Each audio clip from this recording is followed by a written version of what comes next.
नमस्ते दोस्तों, welcome back to the channel. आज है मंडे, अप्रैल 13 और इंडियन स्टॉक मार्केट के लिए आज का दिन काफी एक्शन पैक्ड होने वाला है। एक तरफ निफ्टी ने 24,000 का क्रूशियल लेवल रिक्लेम किया है, तो दूसरी तरफ ग्लोबल टेंशन और ऑयल प्राइसेस ने मार्केट का सेटअप थोड़ा कॉम्प्लिकेटेड कर दिया है। आज की वीडियो में हम डिस्कस करेंगे 10 बड़े फैक्टर्स जो आज मार्केट की डायरेक्शन तय करेंगे। इसमें यूएस ईरान सीज फायर की uncertainty, sky rocketing oil prices और एफपीआईज की हैवी सेलिंग जैसे इंपॉर्टेंट टॉपिक शामिल है। तो बिना किसी देरी के चलिए शुरू करते हैं। ग्लोबल सेटअप देखकर लग रहा है कि बुल्स और बेयर्स के बीच WWE रॉ चलने वाला है। एक तरफ US Iran cease fire talks ऐसे फेल हुई जैसे मेरा न्यू ईयर रेजोल्यूशन, और रिजल्ट क्रूड ऑयल $100 पर बैरल का लेवल ऐसे क्रॉस किया है जैसे कोई फॉर्मूला 1 कार।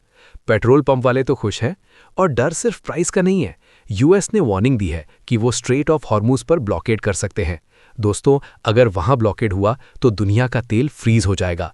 चाइना ने भी 3 साल बाद फैक्ट्री डिफ्लेशन को बाय बाय बोल दिया है, क्योंकि उन्हें भी अब महंगा ऑयल हजम करना पड़ रहा है।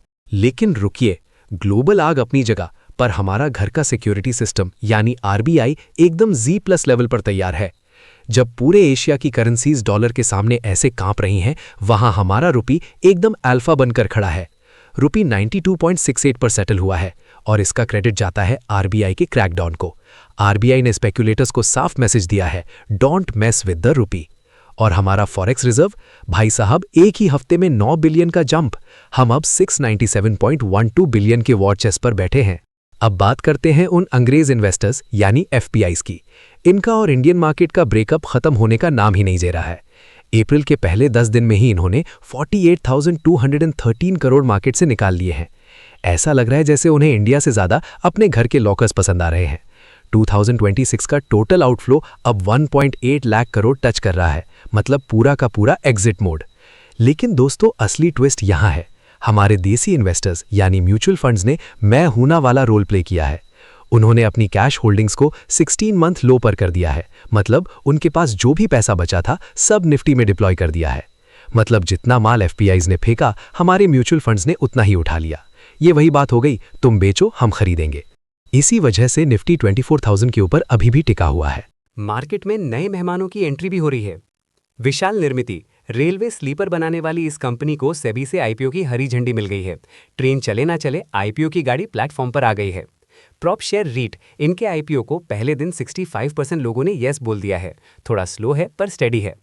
दोस्तों, टाटा ग्रुप से एक बहुत बड़ी खबर आ रही है। टाटा सन्स की लिस्टिंग को लेकर डिबेट फिर से गर्म हो गई है। रिपोर्ट के मुताबिक टाटा सन्स के डायरेक्टर विजय सिंह ने आईपीओ पुश को बैक किया है। अगर टाटा सन्स का आईपीओ आता है तो ये इंडियन हिस्ट्री का सबसे बड़ा मार्केट इवेंट हो सकता है।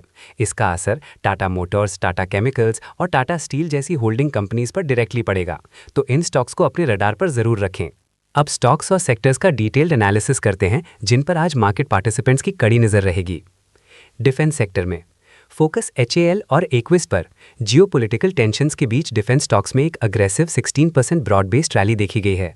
यूएस ईरान स्टैंड ऑफ के चलते ग्लोबल सप्लाई चेन रिस्क्स बढ़ गए हैं, जिसका फायदा डोमेस्टिक मैन्युफैक्चरिंग यूनिट्स को मिल रहा है।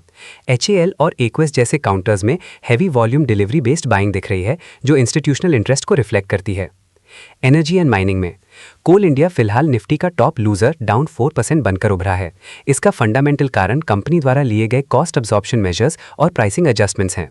ये मूव शॉर्ट टर्म में कंपनी के मार्जिन्स को स्क्वीज कर सकते हैं, जिसकी वजह से प्राइस एक्शन बेरिश जोन में ट्रेड कर रहा है। रियल एस्टेट की बात करें तो फोकस गोदरेज प्रॉपर्टीज पर। हाई इंटरेस्ट रेट एनवायरनमेंट के बावजूद गोदरेज प्रॉपर्टीज ने solid Q4 FY26 operational updates दिए हैं।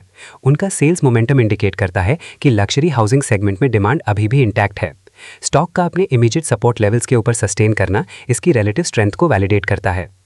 बाय द वे दोस्तों, TCS और आनंद राठी वेल्थ के Q4 रिजल्ट्स पर एक कंप्लीट ब्रेकडाउन ऑलरेडी अपलोड कर दिया है।